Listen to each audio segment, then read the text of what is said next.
প্রতীকী, লেখা আর্যতীর্থ, আমি সুমিত বন্দ্যোপাধ্যায়।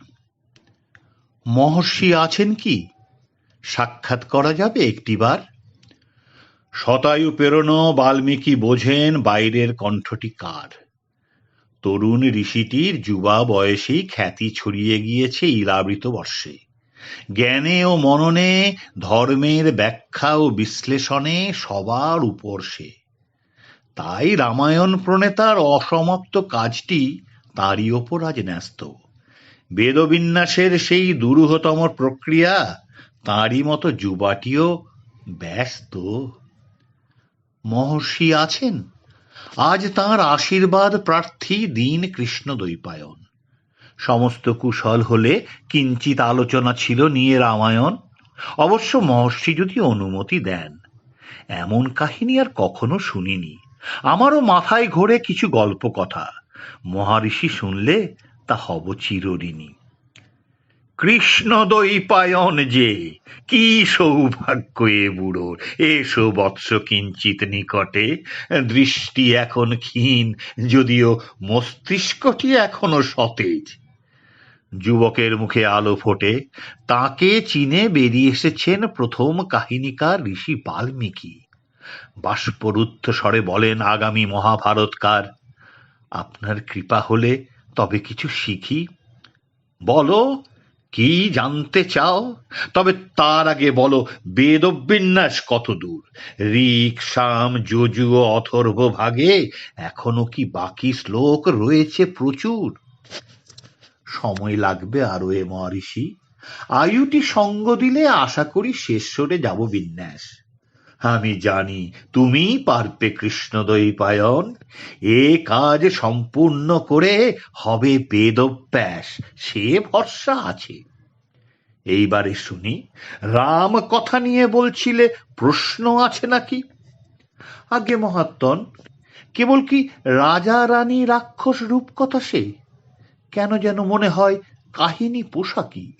আরো কিছু গুপ্ত রয়েছে যেন শ্লোকেদের ফাঁকে, সাধারণ চোখে যাকে দেখা যায় না।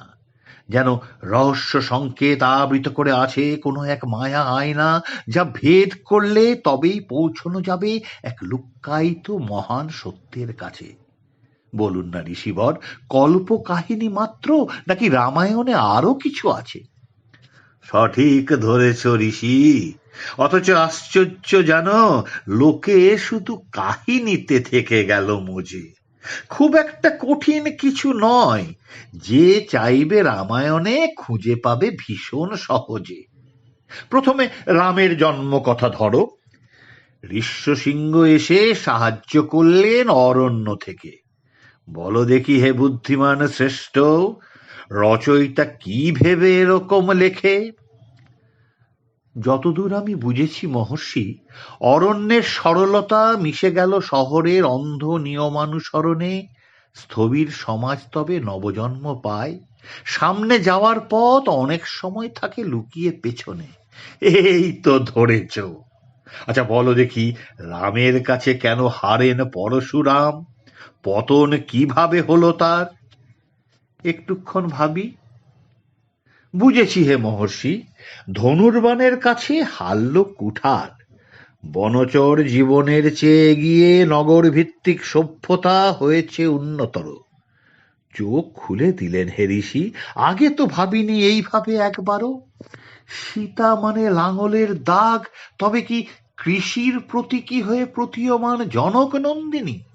সাধু সাধু কৃষ্ণ দ্বৈপায়ন, এবারে বুঝেছ সাধারণ রাজা রানী কাহিনী লিখিনি।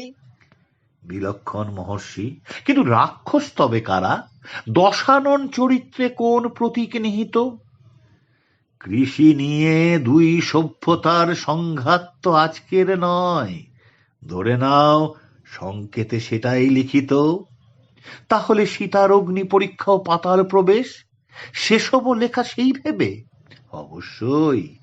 কৃষিকে রাজশক্তি অবহেলা করে যদি, সবুজের অধিকার মাটি কেড়ে নেবে। সাধু সাধু মহর্ষি, ধন্য আপনি, ধন্য। বাল্মীকি বিরচিত রাম সীতার কথা। একটি কৌতূহল আছে, বিভীষণ, হনুমান, শুধু এরা কেন পেয়ে গেল অমরতা? সেও তো প্রতীক কৃষ্ণদ্বৈপায়ন। পরিবারের প্রতি বিশ্বাসঘাতকরা থাকবে, মানুষ রয়েছে যতদিন তেমনই থাকবে প্রভুর প্রতি অচলা ভক্তি রাখা ভক্ত। বিশ্বাস যার হবে চির অমলিন। বস্তুত এই দুই চরিত্র মানুষের মাঝে থাকে নানা রূপ ধরে, সমস্ত যুগে আর সব দেশে দেশে। কেউ যাবে ঠিক পরিবার বিপরীতে আত্মের হিতে, কেউ বা জীবন দেবে শর্তহীন ভাবে শুধু ভালোবেসে। আমার প্রণাম নেবেন হে মহর্ষি। আমিও লিখব এমনই এক মহাযুদ্ধের কাহিনী, সে স্বপ্ন দেখি। রাজ্যের নামও ভেবেছি হস্তিনাপুর, যদিও জানি না আপনার লিখনের মতো সেটি প্রিয় হবে কি। আমার আশীর্বাদ রইল হে পরাশর সুত, বেদ বিন্যাসের সাথে চলুক সে রাজকাহিনী নিয়ে লেখালেখি।